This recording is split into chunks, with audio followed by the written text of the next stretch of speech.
Hello friends, welcome to Deepika Rakesh channel. ఈరోజు మా ఇంట్లో దోశలండి.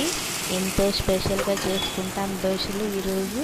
ఎందుకంటే ఈరోజు సెకండ్ సాటర్డే కాబట్టి పిల్లలకి ఆఫీస్లు అన్నీ లేవు కదా, సో మేము నిదానంగా చేసుకుంటాము ఈరోజు. ముందుగా మేము దువ్వూరు కడప దోశలు ఎలా చేయాలో చూపిస్తాము. అలాగే మీకు నచ్చినట్టయితే సబ్స్క్రైబ్ చేయండి, లేకుంటే స్కిప్ చేయండి.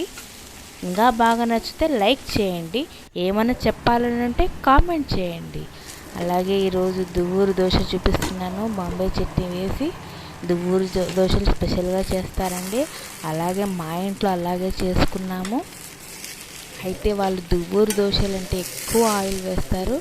మేము హెల్తీగానే ఇంట్లో తక్కువ ఆయిల్తోనే చేసుకుంటున్నాము. సో ఇంకొకటి కడప కారం దోశ అండి. ఇది కడపకే కారం అంటేనే కడప ఫేమస్ కదా, అలాగే ఇలా వేస్ట్ చేసుకుంటున్నాను. చక్కగా రెడ్డిష్గా కాల్చాలి దోశ అంటే. చూడండి ఎంత గోల్డెన్ కలర్ వచ్చిందో దోశ. అలాగే దోశలోకి పల్లీల చట్నీ, ఎర్రకారం, బాంబే చట్నీ అండి. దోశలోకి చాలా మంచి కాంబినేషన్ ఈ మూడు చట్నీలు అంటే.